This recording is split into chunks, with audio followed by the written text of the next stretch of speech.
एक सिनेरियो आपके सामने रखता हूं और उससे हम डेवलप करेंगे कि इस सेशन में हम क्या टॉपिक डिस्कस करेंगे। सपोज किसी एक क्लास में स्टूडेंट के नंबर किसी एक स्टूडेंट के नंबर 65 आए। मैं ये देखना चाहता हूँ कि 65 बहुत अच्छे नंबर है, बस 200 नंबर है, या बहुत बुरे नंबर है। उसके लिए लाजमी तौर के ऊपर मुझे देखना पड़ेगा कि टोटल नंबर कितने हैं। अच्छा, टोटल नंबर भी आपको बता दिए गए, 100 नंबर हैं टोटल। क्या उसके बाद आप ये फैसला कर सकते हैं कि 65 अच्छे नंबर हैं या बुरे नंबर हैं? हम ये तो कह सकते हैं कि परसेंटेज स्केल के ऊपर 65 इज़ ए गुड नंबर, लेकिन जब तक हमें ये नहीं पता चलेगा कि उसके बाकी क्लास के कितने नंबर हैं, किस रेंज में नंबर हैं। फॉर एग्जांपल, अगर आपको मैं एक एडिशनल इंफॉर्मेशन दूं कि सारी क्लास के नंबर 50 और 66 के दरमियान में लाई करते हैं। अब किसी स्टूडेंट के नंबर अगर 65 हैं तो इस रेंज में, जबकि पूरी क्लास 50 और 66 के दरमियान में उनके नंबर हैं, तो 65 तो बहुत अच्छे नंबर हैं। एक और सिनेरियो देता हूं कि पूरी क्लास के नंबर 65 से लेकर 90 के दरमियान में। अब इस सिनेरियो में 65 कोई अच्छे नंबर नहीं है, बुरे नंबर है, स्टार्टिंग नंबर आते हैं। तो हमें जब ये देखना हो कि किसी एक नंबर की वैल्यू क्या है, मैं उसकी मैग्नीट्यूड की बात नहीं कर रहा, मैं उसकी वैल्यू की बात कर रहा हूँ। तो किसी एक नंबर की वैल्यू क्या है, तो हमें उसको रिलेटिव स्केल के ऊपर कन्वर्ट करना पड़ेगा। एक रिलेटिव स्केल आप बहुत दफ़ा इस्तेमाल करते आए हैं, जिसे हम परसेंटेज कहते हैं। परसेंटेज में हम ये रिलेटिविटी डेवलप करते हैं, उसका रिलेशन 100 के साथ डेवलप करके कि आउट ऑफ 100 कितने होंगे। लेकिन हर दफ़ा 100 के साथ जब हम रिलेट करते हैं तो हमारा मतलूबा मकसद हल नहीं होता। जिस तरह अभी मैंने आपको इस सिनेरियो में बताया कि 65% हमें पता था उसके नंबर कितने, के बावजूद हम ये फैसला नहीं कर सके कि उसके नंबर कितने हैं। अगर आपको कभी इत्तफाक हुआ हो ओ लेवल्स या ए लेवल्स के एग्ज़ाम के रिज़ल्ट्स का, तो वहाँ पे स्टूडेंट को दो किस्म की इंफॉर्मेशन प्रोवाइड की जाती है। हमारे पाकिस्तान में भी कुछ स्कूल्स हैं जो जब रिज़ल्ट बताते हैं, रिज़ल्ट कार्ड में दो किस्म की इंफॉर्मेशन होती है। एक कि स्टूडेंट ने नंबर कितने लिए हैं। फॉर एग्ज़ाम्पल, ओ लेवल में 1400 टोटल नंबर हैं, तो बता दिया जाता है कि स्टूडेंट के नंबर 900 है। और दूसरी इंफॉर्मेशन उसका परसेंटाइल बताते हैं। परसेंटाइल हमें ये बताता है कि अगर उस पूरी रेंज को, जिस रेंज में स्टूडेंट ने नंबर ऑब्टेन किए हैं, 100 बराबर हिस्सों में डिवाइड कर दिया जाए तो उस स्टूडेंट का कितनवा नंबर होगा।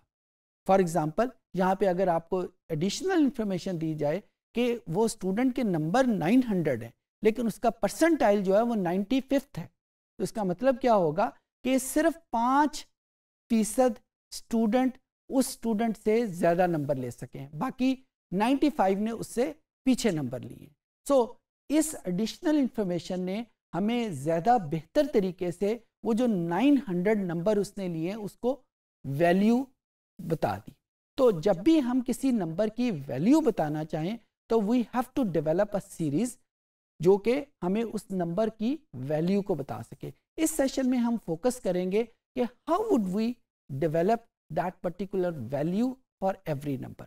जो टेक्निक हम इस्तेमाल करते हैं डेटा एनालिटिक में, उसके मुख्तलिफ नाम हैं। उसको हम कंबाइंडली क्वांटाइल कहते हैं, और इस क्वांटाइल को जब मैं टोटल को 4 बराबर हिस्सों में डिवाइड करूं तो इसको क्वार्टाइल कह देंगे। जब मैं टोटल को 5 बराबर हिस्सों में डिवाइड करूं तो इसको पेंटाइल कह देंगे। सिमिलरली 10 बराबर हिस्से करें तो इसको डिसाइल कह देंगे। और अभी जो मैंने आपको एग्जांपल दी परसेंटाइल की, अगर मैं 100 बराबर हिस्सों में डिवाइड करूं तो उसका नाम परसेंटाइल होगा। ये सिचुएशन के ऊपर डिपेंड करता है, हमारी चॉइस के ऊपर डिपेंड करता है कि मैं कहाँ पे क्वार्टाइल यूज़ करूं, कहाँ पे डिसाइल यूज़ करूं और कहाँ पे परसेंटाइल यूज़ करूं। बिल्कुल उसी तरीके से जिस तरह ओ लेवल्स और ए लेवल्स के रिज़ल्ट में कैम्ब्रिज यूनिवर्सिटी ने डिसाइड कर लिया हुआ है कि वो हमेशा जब रिलेटिविटी डेवलप करेंगे तो वो परसेंटाइल यूज़ करेंगे। तो ये नंबर्स को वैल्यू कैसे असाइन करते हैं, ये आज के सेशन में हम लर्न करेंगे। आइए कंप्यूटर पे चलते हैं और देखते हैं कि हम इसको कैसे यूज़ करेंगे। जी स्टूडेंट, ये मेरे पास कस्टमर डीबीएस की फ़ाइल है जिसको हम अक्सर सेशन में यूज़ करते हैं, और मैं यहाँ पे एक कॉलम इनकम का कॉलम है उसको मैं यूज़ करूँगा उसके क्वार्टाइल या परसेंटाइल वगैरह डेवलप करने में। यहाँ पे मैंने पहले से यूज़ किया हुआ है, इसकी जो रेंज है उसको मैंने नाम दिया हुआ है इनकम का, तो मैं बजाय उसका एड्रेस यूज़ करने के मैं उसकी रेंज का नाम यूज़ करूँगा। मैं दूसरी शीट पे चला जाता हूँ उसके क्वार्टाइल को डिफ़ाइन करने में। यहाँ पे मैं फर्स्ट क्वार्टाइल का लिख देता हूँ,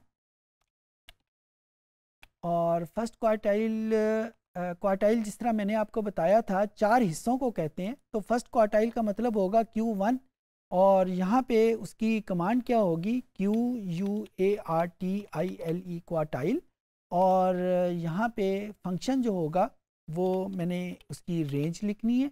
इनकम जिस तरह मैंने अभी आपको बताया कि मैंने उसको डिफ़ाइन किया हुआ है फ्रॉम O1 टू O5001, तो उसको मैंने डिफ़ाइन करके इनकम दिया हुआ है। और मैंने क्योंकि फ़र्स्ट क्वार्टाइल करना है तो यहाँ पे मैंने क्वार्टाइल का नंबर लिख दिया 1, तो यहाँ पे मुझे फ़र्स्ट क्वार्टाइल की वैल्यू आ जाएगी। सेकंड क्वार्टाइल जो है वो इसी तरीके से कमांड हम वही यूज़ करेंगे। मैं पहले ये कैलकुलेट कर लूँ, फिर मैं आपको ये थोड़ी सी एक्सप्लेनेशन दे देता हूँ कि इन क्वार्टाइल का मतलब क्या होगा, ये जो वैल्यूज़ आ रही हैं इनका मतलब क्या होगा। ये इसको मैं कैलकुलेट कर लिया, सेकंड को मैंने इनकम के आगे 2 लिख दिया, तो ये सेकंड क्वार्टाइल आ जाएगा। थर्ड क्वार्टाइल हमारे पास आ जाएगा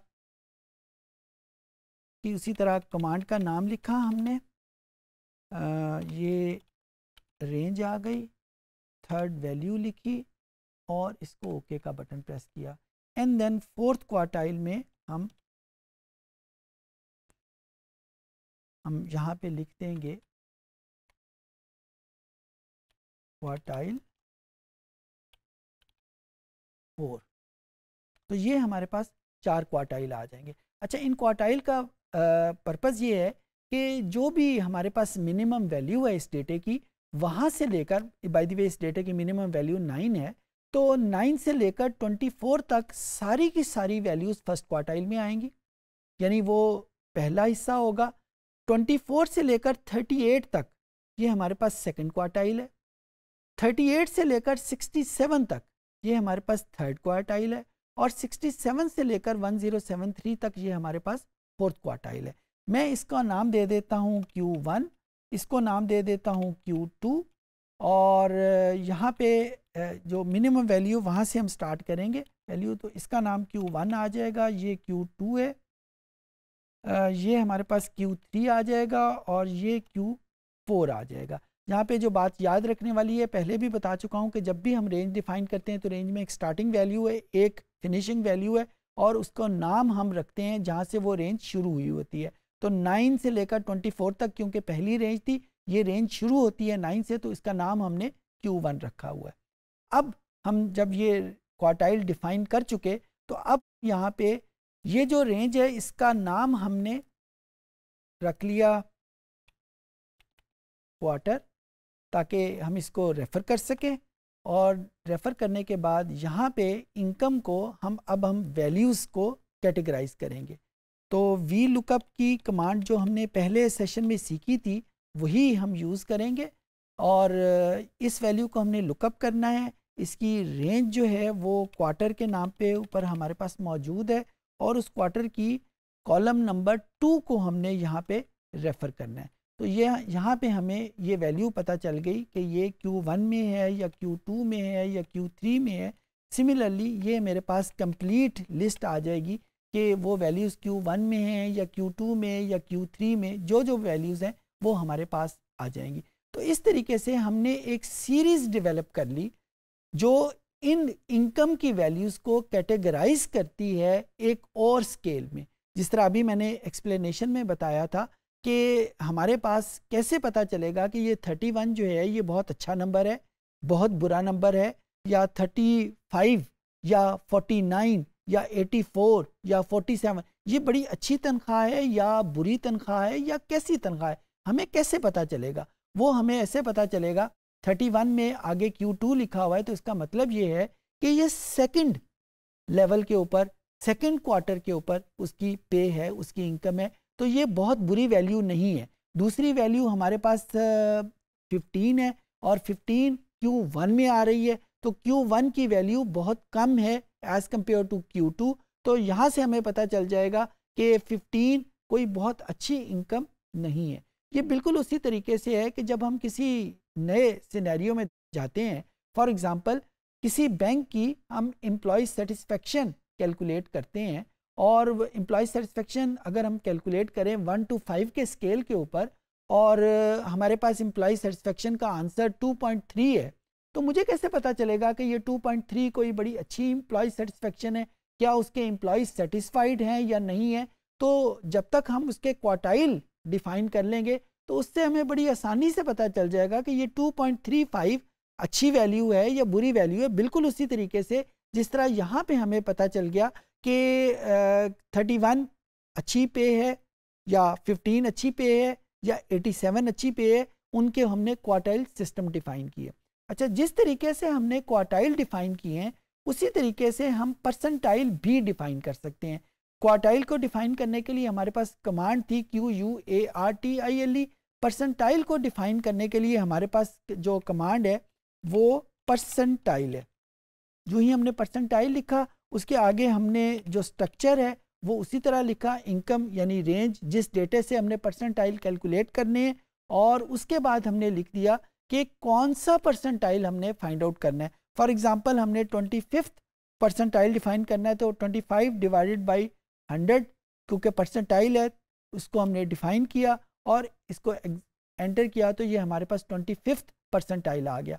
अगर 37th परसेंटाइल हमने डिफाइन करना है तो उसकी कमांड भी बिल्कुल उसी तरीके से हम डेवलप करेंगे, परसेंटाइल, और उसके आगे हमने रेंज का नाम लिखा, और उसके बाद 37th हमने फाइंड आउट करना था, तो 37 डिवाइडेड बाई 100, और ये करके हमने हमारे पास 37th परसेंटाइल लिखा हुआ आ गया। अच्छा, परसेंटाइल और क्वार्टाइल में फ़र्क क्या है? क्वार्टाइल अगर 4 हिस्सों में डिवाइड करता है तो परसेंटाइल 100 हिस्सों में डिवाइड करता है, डिसाइल 10 हिस्सों में डिवाइड करता है। तो जिस भी सिस्टम को हम ज़्यादा फॉलो करें उस सिस्टम को यूज़ करते हुए हम एक्सेल के डिफरेंट फार्मूलों को यूज़ करते हुए हम डेवलप कर सकते हैं।